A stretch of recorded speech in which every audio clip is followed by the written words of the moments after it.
ज़रा तसव्वुर करें, मशरिक़ वुस्ता में 2 अमेरिकी एयरक्राफ्ट कैरियर्स एक साथ आ जाते हैं।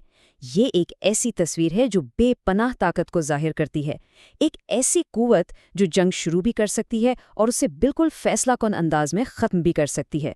तो आइए इस ताकत के बिल्कुल मरकज़ में जाकर देखते हैं। लेकिन सबसे बड़ा सवाल तो यही उठता है ना कि आखिर इसकी ज़रूरत ही क्यों पेश आई। मतलब एक ऐसे खित्ते में जहां पहले से ही एक नेमिट्स क्लास सुपर कैरियर मौजूद है, वहां दूसरा कैरियर भेजने का मकसद क्या हो सकता है। और हाँ, ये समझना बहुत ज़रूरी है कि ये कोई आम रूटीन की तैनाती नहीं है। ऐसा नहीं है कि एक जहाज़ जा रहा है और दूसरा उसकी जगह ले रहा है। बिल्कुल नहीं। ये एक सोची समझी स्ट्रेटेजिक चाल है, एक संगम जहां 2 न्यूक्लियर पावर वाले देव हैकल जहाज मिलकर बनाते हैं एक डुअल कैरियर स्ट्राइक फोर्स। तो आज इस तज्ज़िये में हम 5 चीज़ों पर नज़र डालेंगे। पहले देखेंगे कि ये डुअल कैरियर फोर्स है क्या चीज़। फिर बात होगी बैटल रिदम की। उसके बाद दिन और रात के मुसलसल हमले के नज़रिए को समझेंगे। फिर एक फ़र्ज़ी हमले की तफसीलात देखेंगे और आखिर में बात करेंगे हरफ़े आखिर पर कि इस सब का मतलब क्या है। तो चलिए शुरू करते हैं पहले हिस्से से। देखिए, 2 कैरियर्स का इकट्ठा होना सिर्फ तादाद का खेल नहीं है, ये ताकत के मुजाहरे का आखिरी दर्जा है। एक ऐसा मुजाहरा जिसका मकसद एक बहुत वाज़ेह पैगाम देना होता है। जानते हैं, जदीद बहरी जंग में सबसे खतरनाक दुश्मन कोई मिसाइल नहीं है, असल दुश्मन है थकावट। एक जहाज़ का अमला हमेशा नहीं लड़ सकता। इंसानों को आराम चाहिए और मशीनों को देखभाल। हर कैरियर की अपनी हुदूद हैं, इंसानी भी और मशीनी भी। तो इसी मसले से निपटने के लिए बहरिया एक ख़ास नज़रिए पर चलती है, और यही है हमारा अगला मौजू। चलिए देखते हैं कि ये जंगी मशीन लगातार काम करती कैसे है। इसे कहते हैं बैटल रिदम। बिल्कुल आसान लफ्ज़ों में, ये उस जहाज़ के दिल की धड़कन है। ये एक ऐसा निज़ाम है जो 5000 लोगों के इस तैरते हुए शहर में अफरा तफरी को काबू करके उसे जंग के एक पायदार मामूल में बदल देता है। इस ताल की आप समझ लें 2 अहम धड़कनें हैं। पहली है ऑपरेशनल धड़कन। इसका ताल्लुक है परवाज़ों से। सोचिए 12 से 15 घंटे तक नॉन स्टॉप फ्लाइट ऑपरेशंस। हर 60 से 90 सेकंड में एक जेट या तो लॉन्च हो रहा है या लैंड कर रहा है। ये एक ना रुकने वाली, कान फाड़ देने वाली असेंबली लाइन है। और जब ये जेट हवा में होते हैं, तब दूसरी धड़कन चल रही होती है, कमांड प्लस। इस वक्त कमांडर्स एक तयशुदा शेड्यूल पर काम कर रहे होते हैं। इंटेलिजेंस ब्रीफिंग्स, अहदाफ को हतमी शक्ल देना, रात के लिए अहकामात जारी करना। और अगर ये ताल टूट जाए तो समझें जंग हारने का खतरा है। अब आते हैं असल नुक्ते पर कि 2 कैरियर्स मिलकर आखिर करते क्या हैं।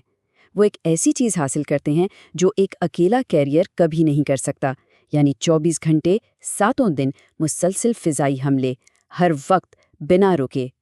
तो वो बुनियादी तौर पर शिफ्टों में काम करते हैं। आधी रात से दोपहर तक यूएसएस लिंकन, जो एक तजुर्बाकार निमिट्स क्लास कैरियर है, रात की शिफ्ट संभालता है। वो अपने आजमूदा स्टीम कैटापोल्ट से हमले करता है, लेकिन जैसे ही सुबह होती है उसकी शिफ्ट खत्म। मगर दुश्मन को सांस लेने की भी मोहलत नहीं मिलती, क्योंकि जहां लिंकन खामोश होता है वहीं नया और जदीद यूएसएस जेराल्ड आर फोर्ड अपनी दिन की शिफ्ट शुरू कर देता है, और अपने इलेक्ट्रोमैग्नेटिक लॉन्च सिस्टम की वजह से वो दिन की रोशनी में कहीं ज़्यादा तेज़ी से हमले कर सकता है। और ये सिर्फ हिकमत अमली की बात नहीं है। ज़रा आदाद शुमार पर भी गौर करें। फोर्ड क्लास कैरियर निमिट्स से कहीं बड़ा है। इसमें 25 डेक हैं, जबकि निमिट्स में 18। लेकिन जो असल गेम चेंजर है वो है तैयारों की गुंजाइश। फोर्ड 90 तक तैयारे ले जा सकता है, जबकि निमिट्स की हद 60 है। ये 30 इजाफी तैयारों का फर्क बहुत बहुत बड़ा है। इसका मतलब क्या हुआ? मतलब ये कि जब ये दोनों कैरियर एक साथ काम करते हैं तो वो मैदान जंग में तकरीबन 100 लड़ाका तैयारे उतार सकते हैं। 100! ये इतनी ज़बरदस्त फायर पावर है कि ये किसी भी फ़िज़ाई दिफाही निज़ाम को तहस नहस कर सकती है। तो अब आइए इस तज्ज़िये के सबसे अहम हिस्से की तरफ चलते हैं। फ़र्ज़ करें कि सफारतकारी नाकाम हो जाती है, तो एक फ़र्ज़ी हमला दिखेगा कैसा? ये एक 4 मरहलों का ऑपरेशन होगा। वो 4 मराहिल ये हैं। पहला, ब्लैकआउट, यानी दुश्मन को अंधा और बहरा कर देना। दूसरा, ढाल को तोड़ना, उसके फ़ज़ाई दिफा को तबाह करना। तीसरा, भारी ज़र्ब, सबसे बड़े हमले। اور چوتھا حکومت پر حملہ یعنی قیادت کو نشانہ بنانا۔ جنگ کا آغاز خاموشی سے ہوتا ہے۔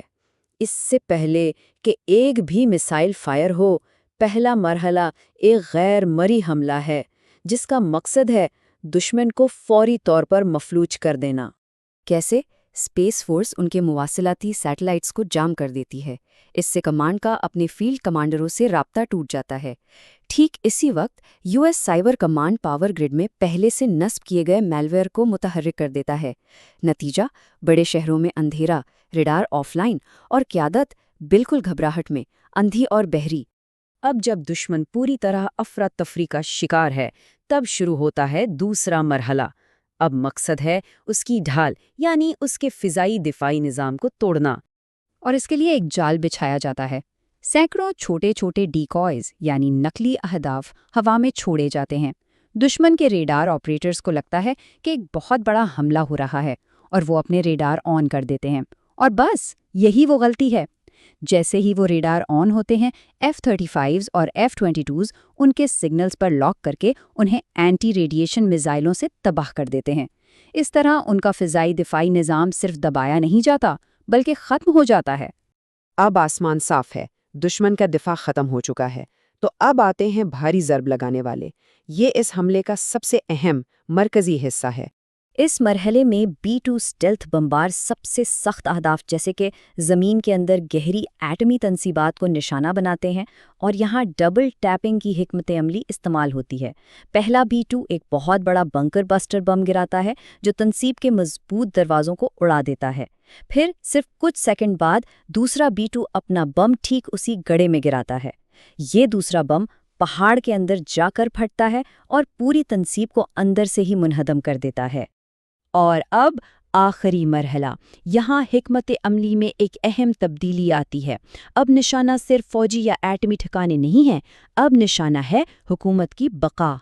اس مرحلے میں ٹوماہاک کروز میزائل کمانڈ سینٹرز اور انٹیلیجنس ہیڈ کوارٹرز کو نشانہ بناتے ہیں تاکہ کمانڈ کی زنجیر کو توڑا جا سکے، اور آخر میں کسی بھی جوابی حملے کو روکنے کے لیے زیر زمین بنے میزائل شہروں کو اس طرح نشانہ بنایا جاتا ہے کہ ان کے بیلسٹک میزائل باہر نکلنے سے پہلے ہی اندر قید ہو کر رہ جائیں۔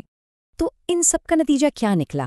یہ سائبر، اسپیس اور روایتی فوجی طاقت کا ایک ایسا مہلک امتزاج ہے جو ایک ایسا پیغام دیتا ہے جسے جھٹلایا نہیں جا سکتا۔ اس پوری صورتحال کو صرف 2 لفظوں میں بیان کیا جا سکتا ہے: مکمل برتری۔ یہ ایک ایسی حالت ہے جہاں دشمن کے پاس جواب دینے یا مقابلہ کرنے کی کوئی قابل ذکر صلاحیت باقی ہی نہیں رہتی۔ اور یہ چیز ہمیں ایک آخری بہت اہم سوال پر لا کر چھوڑ دیتی ہے۔ جب کوئی ملک اتنی زبردست طاقت رکھتا ہو تو اس کا اصل مقصد کیا ہوتا ہے؟ صرف دشمن کو روکنا یا پھر غلبہ یعنی دنیا پر اپنا تسلط قائم کرنا؟